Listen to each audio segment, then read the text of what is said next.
All right, I guess I'll start that over. Welcome to Skill Bridge, everyone. As I was saying before I unmuted myself, welcome to this iteration of the weekly meeting. Today we'll be practicing scripts.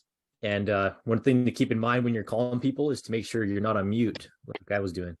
So we're going to go through 3 different scenarios that you'll face not only as a brand new agent, but also throughout your career. And the first one we're going to be doing is dealing with a client who is deciding between renting and buying. And I say it's a client, not a buyer, because you have to convert them from being a client or a lead or a prospect. There's as you'll learn in the business, there's different phases of how you categorize people that you're working with, because you can't just consider everyone a buyer or like an actual client, because you have to convert them. You have to move them from just someone you randomly met or some phone number you got off of a Zillow list that you paid $10,000 for or something like that. You have to move them from that, where they're at mentally, all that stuff, to being somebody that's ready to do business. So I'll stop flapping my gums and we can jump into it. If everyone that's in a safe situation can please activate their video. We're going to be breaking up into groups, and each person will be playing. One person will play a client for 5 minutes and have that conversation, and then you'll flip. The other person will then take on the client position while the other is the agent, and we'll break back into the main group, take away some lessons learned, and then we'll go into the other 2 scenarios after that. Anyone have any questions before we begin? Do you have like certain scripts you want us to use? Just have a conversation. I mean, you can, if you want to look up a script right now, you can just Google script rent versus buy. But the big thing I want you guys to take away from today is that it's conversation. Yes, scripts definitely help, and the more you practice them, the more it'll become part of your natural conversation. But I want you guys to like recognize the holes in your knowledge, and the only way to do that is by just having a conversation. It's like right now, somebody, I was pretending Carrie Kimball was a client or a lead. And I'm like, hey, Carrie, I got your phone number off of this list. Interested in buying the house? And she's like, I don't know why you got my number, but whatever she says, you know what I mean? And then I'm like, maybe she says, I was thinking about buying, but renting just so much cheaper. A mortgage on a place, on a 3-bed 2-bath is $5,000 a month, but I can rent the same size space for $2,000. And then, okay, then I have to reflect in myself. Okay, do I have a familiarity with what rental prices are at in my area or in the area that she's looking at? Because if I know where she's looking at, or that'd be part of the conversation, right? So what area are you looking at for that rental? Maybe she's not familiar with the area. Maybe she's a military, PCSer, and she's just looking on Zillow or something and just put the price range, didn't put location. And I'm like, the area that you're looking in, the reason they're so affordable for rent is because of X, Y, and Z. And then that, you recognize like where those holes are in your knowledge, instead of reading off a script. And she's like, I want to rent instead of buy. And I'm like, oh, well, buyers save X number of dollars on average. Like I'm not having a conversation. I'm just reading a script. So, all right, everybody, any other questions?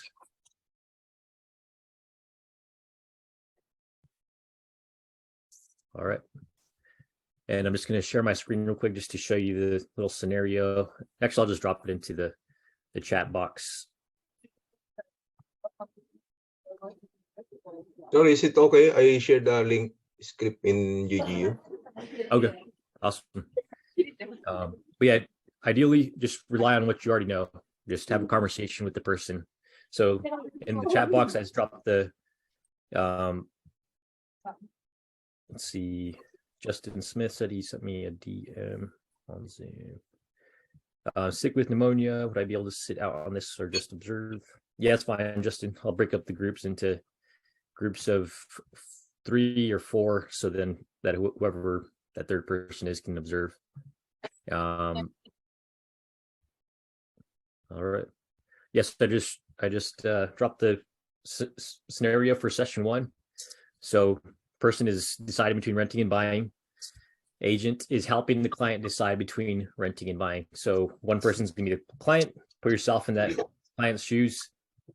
Present reasons to the agent on why you'd rather rent instead of buy, and then agent, as a conversation, you're just helping navigate the reasons why they don't want to buy, and present them with knowledge that you have now, and then take note of knowledge that you need to gain in order to deal with those situations better in the future.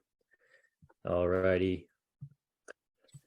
Going into breakout rooms, we have 44 people in here. So we'll do 11 groups, since that'll help us reduce the chances of someone driving that's not able to talk or anything like that. All right, so this is going to be a 10-minute session, 5 minutes, one person's client, one person's the agent, and then at the end of the 5 minutes, switch. See you guys in 10.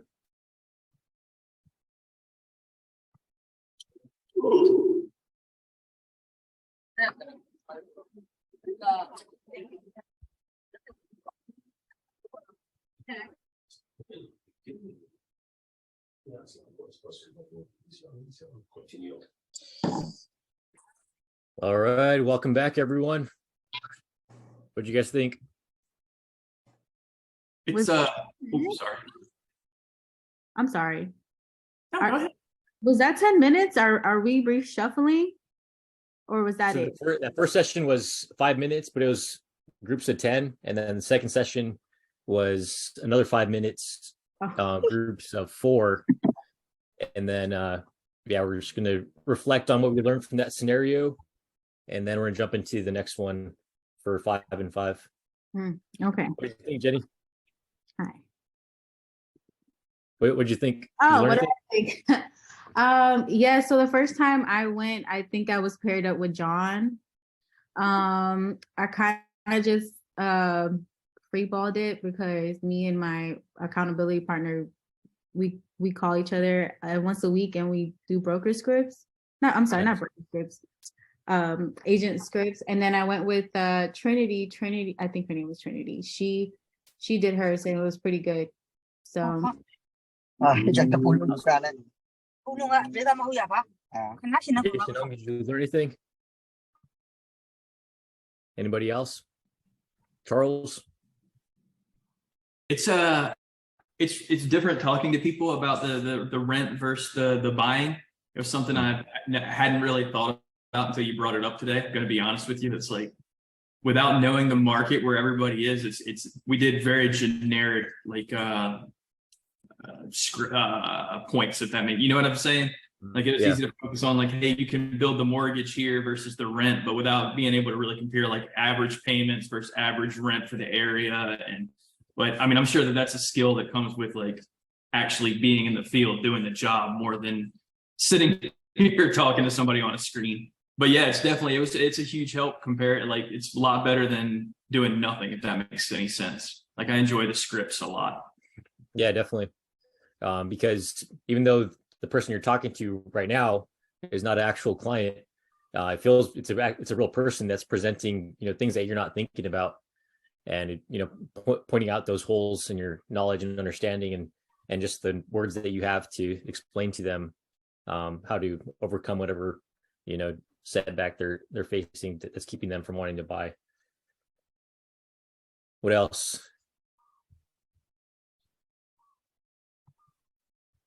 All right, we'll jump into the next session. The next session is going to be you're reaching out to a home seller Their property just expired, so they were working with another agent, and the contract expired. Home didn't sell.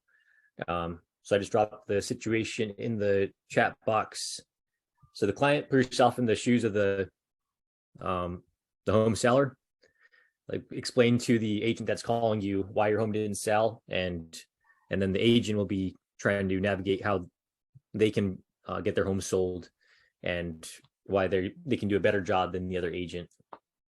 A common one that you can use for new agents is, you have experienced agents that are in the business, have hundreds of clients that they're working with. They have very limited time to really focus on helping each individual client if they're trying to one-on-one instead of assigning their like teammates or something. New agents have loads of time typically because you're trying to get your name out there, get some clients. So that's one of the big things that you can offer to somebody that's trying to sell their home, that you can pour all your time and energy into helping them out, especially people who are in SkillBridge, because you can't get compensated, you know what I mean? So you can help them out even more than the average person. All right, so we'll break back out into groups. Same scenario or same situation, break one person for 5 minutes and then flip flop after 5 minutes. I'll announce when that 5 minutes is, and then I'll give the 1 minute warning. The 1 minute warning, you don't have to come back right away. You can finish it out all the way until the timer is up. But that's just the way this system is set up. All right, here goes. See you in 10 minutes.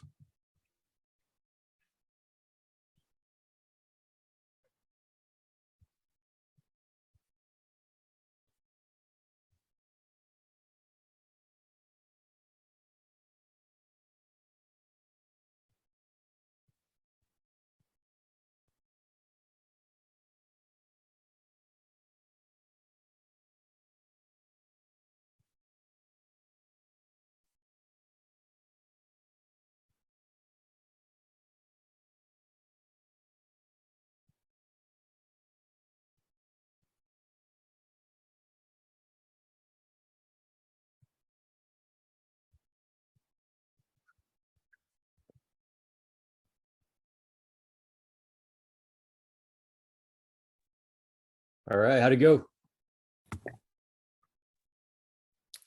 Went pretty well, I think. We had a couple scenarios. So the questioning part, well, I think it was pretty well, since we didn't have the script to go by. So put on my group there. What kind of curveballs did you get, Sherwin, or did you hear? Nothing really. No curveballs really. It's just the direct approach type on our scenario. Direct approach? Right. About my house is not selling. My agent that called me looked it up and it wasn't selling. You got a call and frustrated. And then from there we just like, okay, let's make an appointment. So maybe we can do something better, and people are looking around in your area to buy a house. So Awesome. That's a great point you bring up there. So the whole point of that conversation is to get in front of the person, because the getting in front of the person also requires preparation, but getting in front of the person is going to get you, one step closer to sealing the deal and convincing them to work with you in selling their home. Because if you're just having the conversation just to have the conversation, they'll say, oh well, let's talk. Give me a call next week or something, or give me a call later, and that later will never come because they'll stop answering their phone. They won't respond to text messages, emails, etc. And so you want to set that appointment. So one of my mentors, Haas Pratt, the way he looks at making phone calls is he doesn't say just making phone calls. He says it's setting appointments.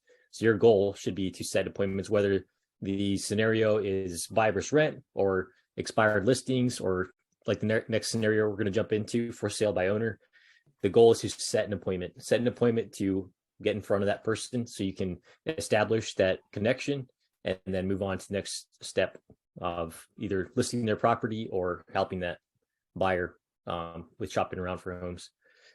All right, let's jump right into it. I know we're past the halfway point, so I want to be respectful of people's time.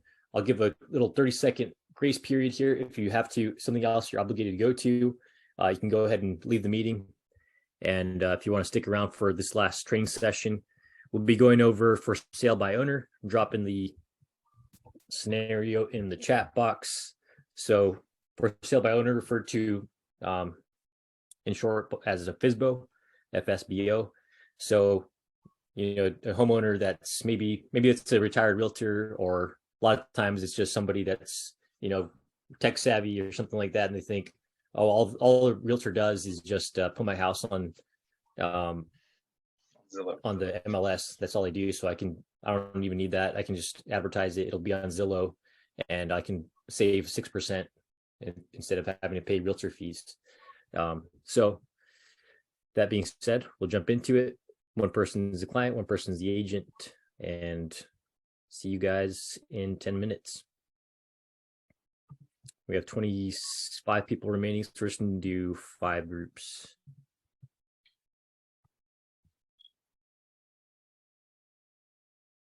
What did you think, Cody? It went really well. You got the FSBO? The script. You convinced him to list with you? Yeah, it was. I was just reading off the FSBO script that was provided through GGU. And I love in the script, it kind of gives you the reasoning behind each statement. Like, this is why this might be the best thing to say in this moment. So I thought that was really interesting to read and go through. Mm-hmm. So did you just read it off, or did you be able to say it like it was your own words? I just read it off. I'm working on just trying to transfer that over to my own words and stuff like that. So that's what I'm working on at the moment. Okay, nice. That's how it starts off. Just just repeating the words on a page, and after you repeat it enough, and after you like really believe it, it'll just flow naturally.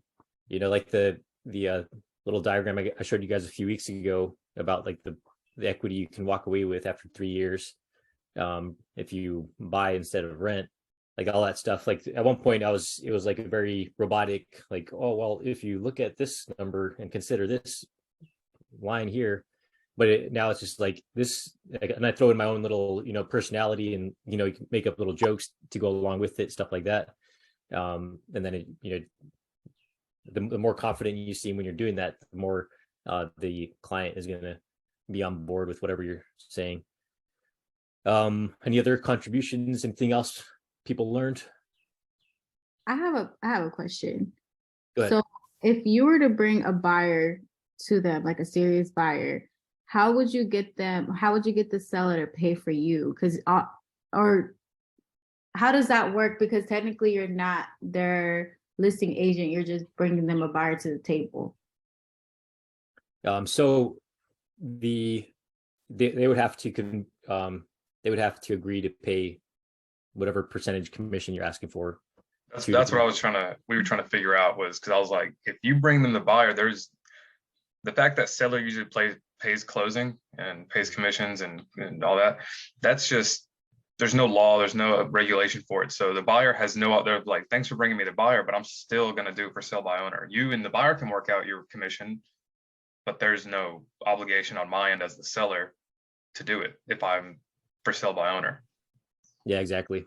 And so with non-VA clients, you can see if your buyer wants to pay your commission, but if you've already found a house and they're like, why would I pay you 3% when I can just buy it from this person on my own? There's still opportunity to communicate your value on how you're going to mitigate risk for them, and all that stuff, educate them on the whole process.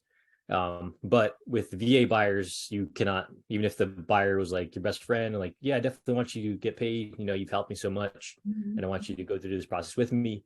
VA buyers cannot pay commission, so you have to convince the seller to pay those commissions.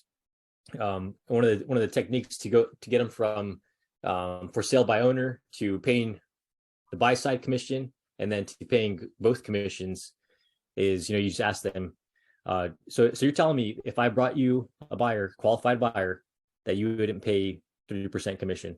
That's what I was And wondering. then- Could you walk like a dual agency line there? Would that be something that you would look at doing? Yeah, you could definitely do that if you feel like it's a little too risky, like the seller is going to like accuse you of, taking the buyer side or other way around. You could always, refer the person out, so that there's another agent representing the buyer or the seller. And so that's one way of doing it. But yeah, it's just a matter of, and then once you get the seller to, at first they're going to be resistant because they're like, no, I don't want to pay any agent fees. But once you convince them, like, even if it's like 2% that you're willing to work for the buy side, you can once you break that wall and get them to pay any kind of agent fees, you can just keep asking them that same question and like convince them of the value that you're going to bring to the situation. And then before you know it, they'll be at 4%, maybe 5%. All right. Appreciate you guys sticking out, and hope you guys benefited from this. Possibly we can make this a regular thing, maybe the first Tuesday of every month. What do you guys think? Sounds good. Yeah, that's a good idea. Yeah. Yeah. And this doesn't have to be just with the main group. You guys can definitely, like Jenny said, you guys can link up with your accountability partners and do this every day. When you're fully in the business and licensed, the standards for agents that are doing big business is 3 hours a day of prospecting. So 3 hours of on the phone or out there door knocking. And it seems like a long time, and it sounds painful just off of this experience of like, I don't know what to ask this person, I don't know what to say when they say this. But the more you do it, the easier it is. Just like working out, just like anything. The first time you do it, it's kind of challenging, but the more you do it, the easier it becomes. You learn different techniques, and it can actually become fun.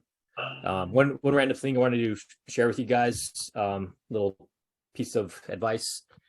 If you haven't read the book How to Win Friends and Influence People, it's a great book.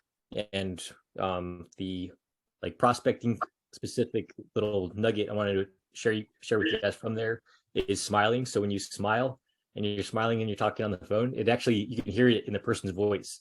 And so you can read that book and read the details about how that works, or you can try it, talking to somebody and see if it actually works out for you.